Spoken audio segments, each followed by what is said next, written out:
Now, let's talk about sick pay. Did you know the average Briton spends almost a year of their working life off sick, yet a third of full-time workers only receive the statutory sick pay of £86.70 a week.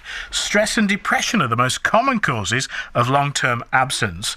131 million working days are lost every year in Britain due to sickness, the equivalent of 8 days per worker.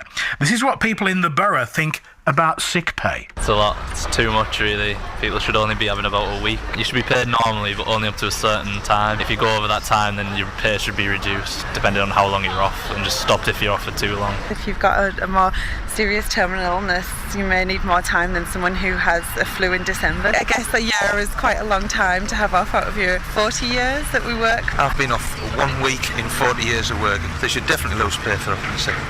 They shouldn't get any state benefits, no statutory sick pay, nothing. I'd give anybody a week, 5 days. You could pay people normally, and then if they establish a track record of taking too much sickness, then you could change that. It depends. If somebody's in a car accident, you'd expect them to be off work for a long time. Trivial illnesses, maybe 1 or 2 days. Now, were you expecting that reaction on the streets of the borough then? People taking quite a hard line there, saying, all right, in many cases, are they suggesting then that people are faking illness? Feigning it in some way, but I don't know, what do you make of people who are sick? Should they be paid or not? One man who's trying to reduce sickness at his workplace is Mike Odysseus, who's the MD of the company. Mike, good morning to you. Good morning, Mike. You have offered flu jabs for all company staff and close family members. Why have you decided to do that then?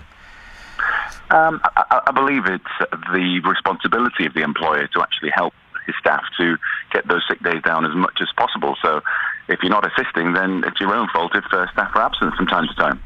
It's a bit of a tough line to be taking, though, isn't it? I mean, can you force people to take the jab? No, not at all. Not at all. What you can do is give them the facts, and if it suits them, it's not an active virus. It's just a vaccine. So it's a very sensible thing to do. Once every year, every autumn. It helps you. There's 7.6 million days per year lost due to flu, so why not help them out? It's nothing. So how many people do you employ? 32. And how many people take up the offer of the flu jab? 12 so far. Right, so less than half?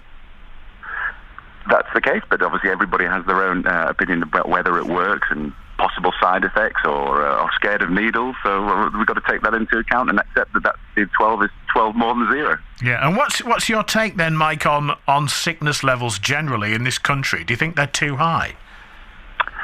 Every business operates slightly differently, so if you want to reduce that as much as possible, then look after your staff, keep them happy, give them a great working environment, help them lose weight if necessary, help them stop smoking. All these things will get that average right down. Obviously, I can't speak for the rest of the UK, but I would say mine is far below average. All right, so do you help your workers stop smoking and lose weight? I will do anything to help them, anything. So what have you done then, apart from offering them a flu jab? On the smoking, we have an ongoing prize of £1,000 for anybody who can stop smoking for more than a year. The same as applies for losing weight. So we apply this equally. So anybody who wants to actually get healthier will do whatever it takes, literally. Join the gym for them, pay the gym membership. Really? Anything. And how many people take up that offer? We've stopped. It's helped around half of the smokers so far, and the other half are actually interested in taking that up. 2 people have taken up the weight loss offer. So yes, I think we're doing about halfway there. So you've paid out £1,000 to 5 people? So far, yes. For successfully packing up smoking? But that is exceptional value, because their life, their ongoing life, and the side effects of smoking are just devastating. If you smoke, unfortunately, you will die of smoking. I wonder why more bosses then don't take your lead. I wonder myself. It just seems the right thing to do from a moral point of view. Just forget profitability. It's just not relevant. The right thing to do is the right thing. It's just completely obvious to me, but everybody else seems to have a problem with it. So what you seem to be saying, Mike, is it's the employer's responsibility to a point to make sure that the staff remain well. Well, you are helping these people every month. So once a month, somebody's got to help them along with their working life in order to help pay their mortgage and so on. So you're paying for them to be happy in their job and do a good job for you. So the least you can do is help them along in areas that maybe could do with little assistance. Right, very interesting. Now, I gather you are out of the country at the moment. You're in Cyprus, correct? I am, yes. Okay. Our reporter Paul Baird is at your business this morning, so let's cross over live there to see if everybody's made it in whilst the boss is away. Over to you, Paul. Yes, good morning, mate. Thank you. Yeah, we had a wander round about half an hour ago when I came in, did a bit of a name check and counted up. Everybody is in. I'm assured of that. There's no sickness levels here today at Mike's place of work here at Odyssey Systems. But I've got two of the workers here who took up the flu jab offer, Anthony Sudders and Richard Finn. Anthony, tell us why you took this flu jab up. Well, unfortunately, I seem to be the type of person that gets every cold or bug going. So anything I could do to prevent sickness through the winter, I took it up. It was I jumped at the chance, really. So it was a no-brainer, really. Right, is that will help? Do you think get you back to work? Do you think you'll be able to fight flu off easily? Is it something we scared of needles, or did you just think, right, I'm having it? Well, no, that's what I thought. Right, I'm having it. If I can prevent having the flu during the winter, then I'm definitely going to have it, because it's not just the initial effects of the flu; it's how we feel after. The 3 weeks prior to it, you're lethargic, you're tired. So anything I can do to prevent that, I'll do it. And how about you, Richard? What was your reasons? It was a case of prevention rather than cure. None of us want to be off. We've all got families to deal with at home as well, so even if you're off, you've still got everything going on there. So I'd rather be in here feeling healthy and getting on with things and continue as normal.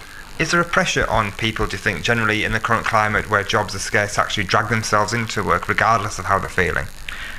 Well, I think it's dependent on the company's sick pay rules. If you don't get paid for your sick days, then I think people do drag themselves off the deathbed because money is that tight for families. They need every penny they can get.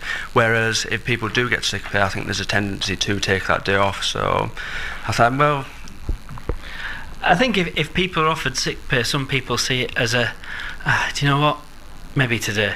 And I just think in the current climate with things, if you can get into work, fine. If you're too ill, don't come in, because you don't want to spread it to your colleagues as well. That just defeats the whole object of everything.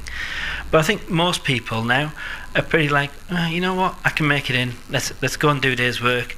And sometimes it's a lot better being at your desk than being home in bed feeling a bit sorry for yourself and moping about. Yeah. You get here, bit of banter with the people that you work with, cheer yourself up, you get to do a day's work, and you do feel better for it. We heard some of the comments there, some of the people in Middlesbrough, quite tough. Did you agree with any of that about any kind of penalties for being sick? Well, to some extent I do, because I think there's a general thing where people do abuse sick pay. I know some people unfortunately use sick pay as extra holiday allocation. Some people can take up to 2 weeks extra that they feel that's their entitlement to do so, and I think that's fundamentally wrong. But I think there's a case if someone is really sick, if you have a terminal illness, or well, not terminal, but if you get cancer and you can't actually come into work and you need the time off, then there should be some form of sick pay.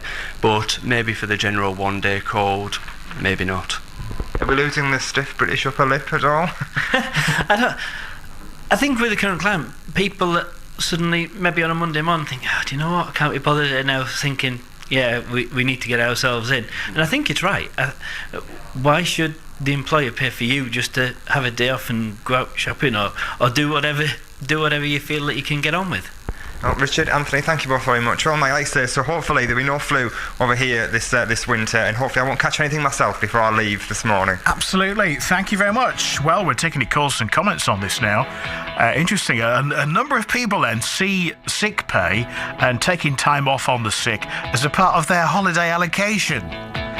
Do you know people like that? They think, oh, well, I've not been off sick for a while.